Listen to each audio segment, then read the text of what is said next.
Hello tenth वालों, कैसे हो? शानदार, उम्मीद करता हूँ मस्त होंगे। और अभी तक चूंकि मैं थोड़ा सा ट्वेल्थ केमिस्ट्री में उलझा हुआ था। केमिस्ट्री मेरा खुद का विषय है जिसको मैं साल भर बच्चों को ऑफलाइन भी पढ़ाता हूँ। तो उनकी जिम्मेदारी बड़ी थी, बच्चों को साल भर पढ़ाना पड़ता, उनका पेपर अच्छा जाए, इसीलिए मैं पूरी ताकत से उनके साथ जुटा था।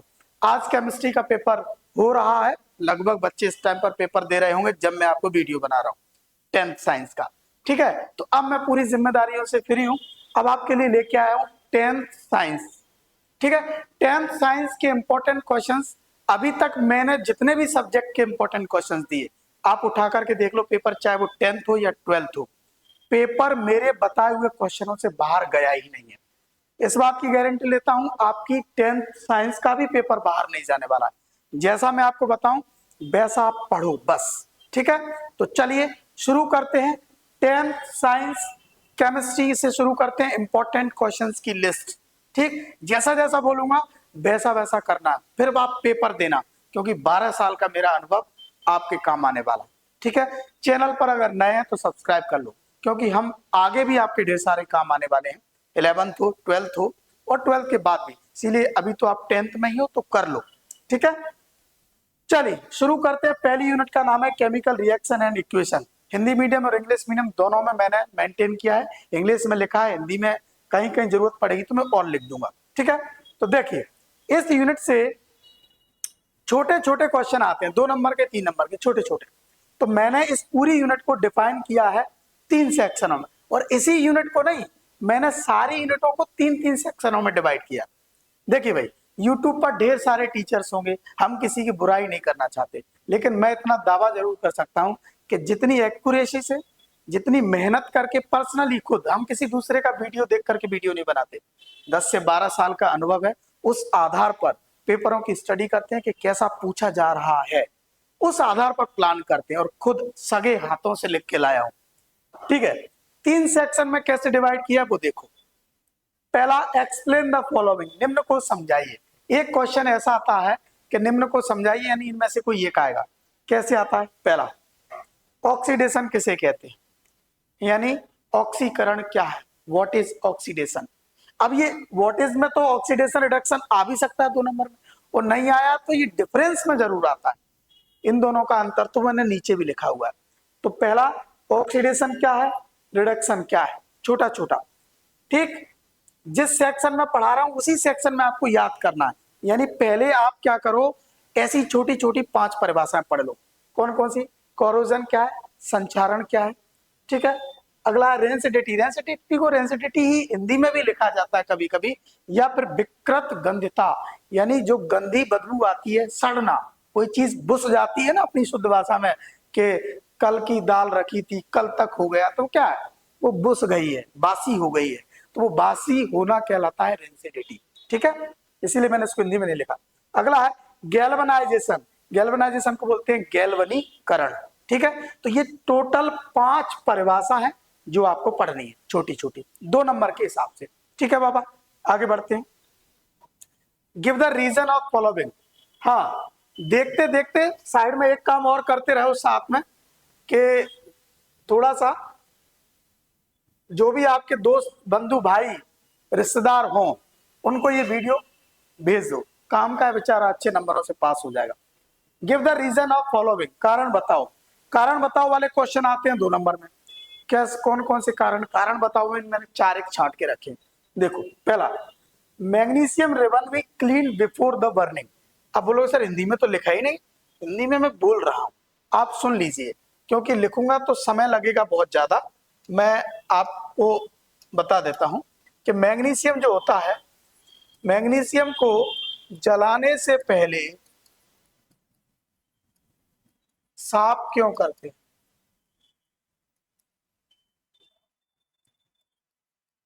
ठीक है, मैग्नीशियम को जलाने से पहले साफ क्यों करते हैं। अगला है, और नेक्स्ट क्वेश्चन है इसमें B, apply paint on iron articles, यानी जो भी आयरन की धातुएं होती है, चीजें बनी होती है, उन पर पेंट क्यों करते हैं।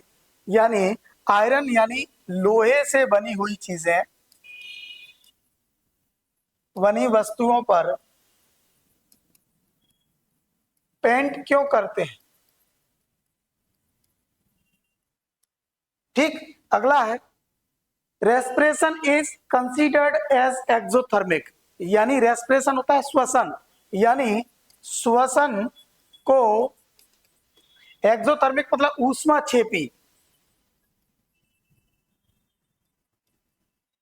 ऊष्मा छेपी में क्यों लिया जाता है?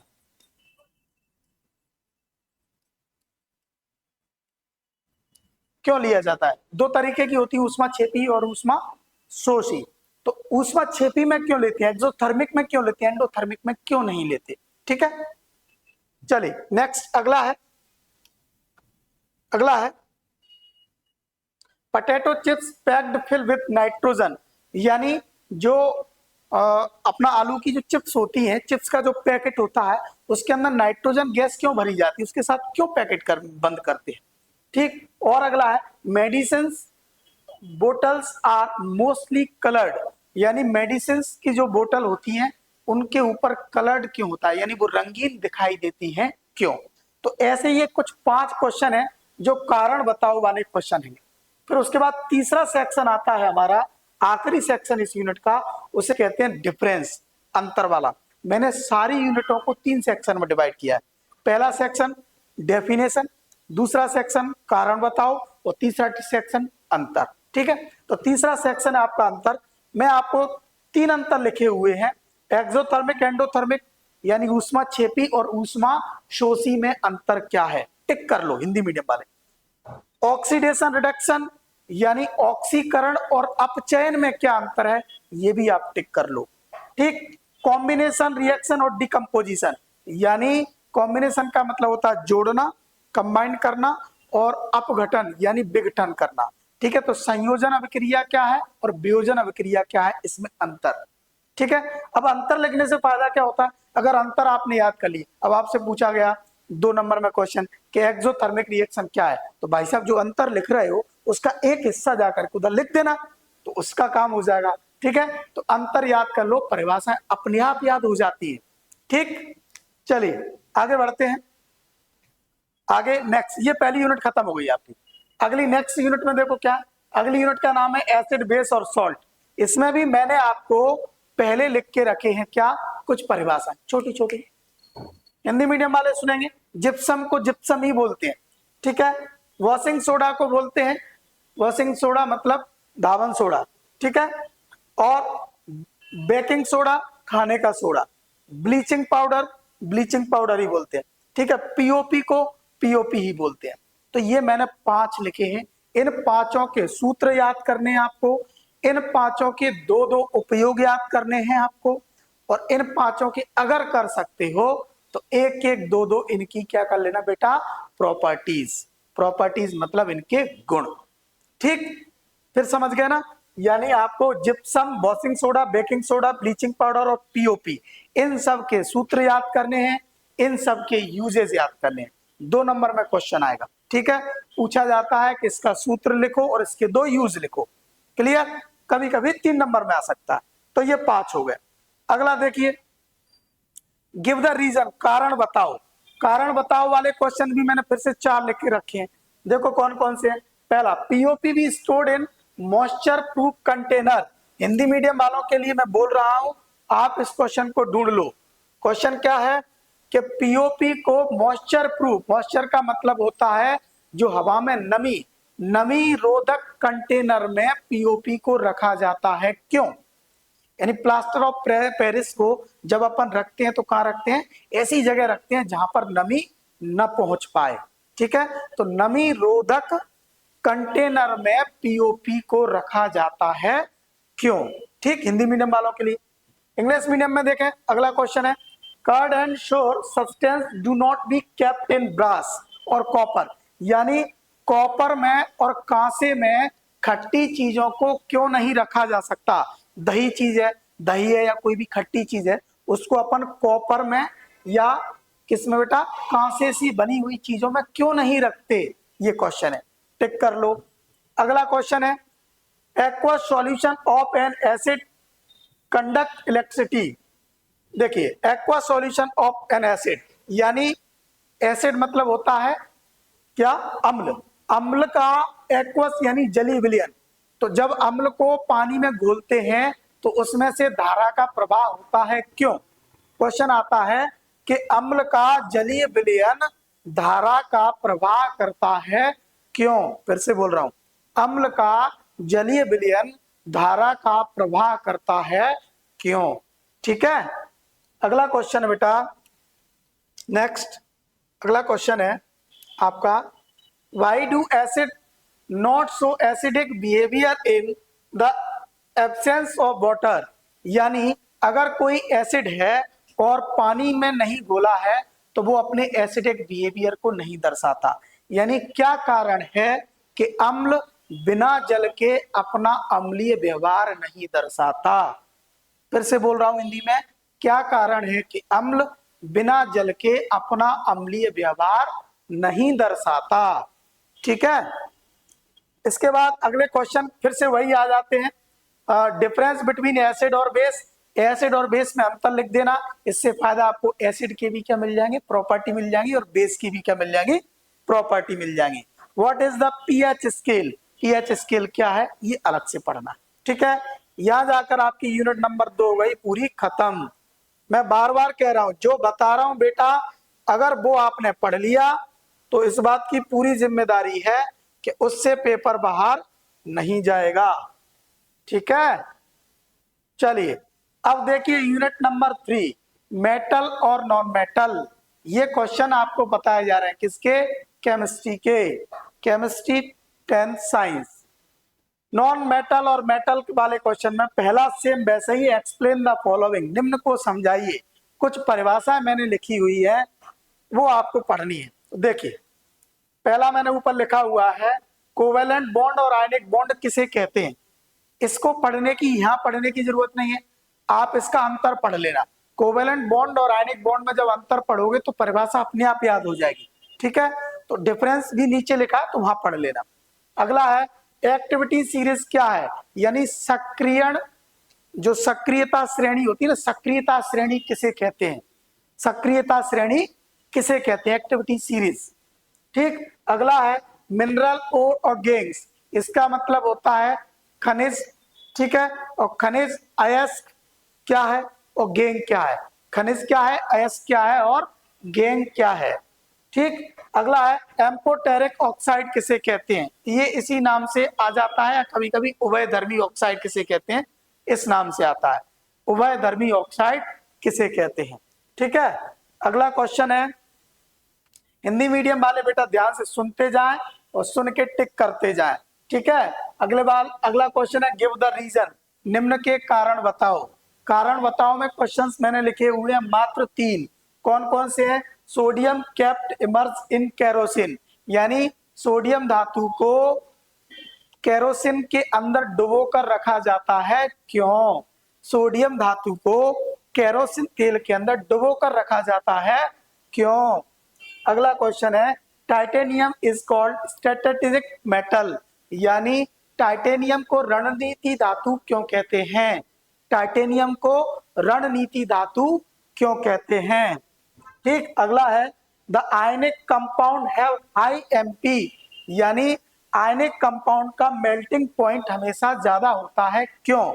यानी आयनिक यौगिकों का मेल्टिंग पॉइंट को क्या कहते हैं बेटा? गलनांक। गलनांक अधिक होता है, क्यों? आयनिक यौगिकों का गलनांक अधिक होता है, क्यों? ठीक है, इसके बाद इस यूनिट में आप देखेंगे कुछ डिफरेंस लिखे हुए हैं 2। कौन कौन सा? आयनिक कंपाउंड, कोवेलेंट कंपाउंड, ये मैंने ऊपर बताया था भी, आप डिफरेंस पढ़ लोगे तो वो लिखने की जरूरत नहीं पड़ेगी। ठीक है, दूसरा है मेटल और नॉन मेटल, बेहद इंपॉर्टेंट है। एक ही क्वेश्चन से कितने क्वेश्चन बनते हैं पता है? 4। कैसे?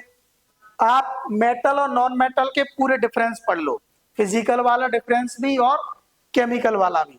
तो एक वो पूछेगा कभी कि डिफरेंस बिटवीन मेटल और नॉन मेटल, यानी धातु और अधातुओं में अंतर लिखो, किसके आधार पर? भौतिक गुणों पर, तो लिख दोगे। उसने पूछा कि नहीं हम तो रासायनिक गुणों के आधार पर पूछेंगे, तब भी लिख दोगे। उसने कहा कि नहीं हम तो एक काम कर रहे हैं, मेटल यानी धातुओं के भौतिक गुण पूछेंगे, तो भाई साहब धातुओं वाले डब्बे को लिख दो। ठीक है, और इधर अधातुओं वाले डब्बे को लिख दो। जब धातु का पूछ रहा है तो धातु का, और अधातु का पूछ रहा है तो धातु का। तो एक डिफरेंस याद करोगे तो डिफरेंस भी हो जाएगा प्लस उसकी फिजिकल और केमिकल प्रॉपर्टीज भी याद हो जाएंगी। ठीक है, ये इतना मामला था आपका थर्ड यूनिट में। अब चलिए नेक्स्ट फोर्थ यूनिट में। फोर्थ यूनिट में पहुंचते हैं, कार्बन एंड इट्स कंपाउंड। इसको बताने से पहले मैं बीच में आपको एक चीज बताना चाहता हूं। केमिस्ट्री मेरा अपना शानदार विषय रहा है, 10 से 12 साल से पढ़ा रहा हूं लगातार। 12th वालों का रिजल्ट देखना, आप 10 साल से लगातार पढ़ा रहा हूं, उनका रिजल्ट देखो। 10th की साइंस का रिजल्ट देखोगे, आप देखोगे एकदम आउट ऑफ पूरे में से पूरे नंबर बच्चों के आ रहे हैं, एकदम टकाटक। तो अगर आपका कोई भाई बंधु रिश्तेदार विदिशा शहर में रहता है और उसको केमिस्ट्री की कोचिंग पढ़नी है, किसी भी सब्जेक्ट पढ़नी है, अपने पास सारे सब्जेक्ट लगते हैं, केमिस्ट्री मैं पढ़ाता हूँ, तो उसके नए बैचेस स्टार्ट होते हैं हमेशा 1 अप्रैल से।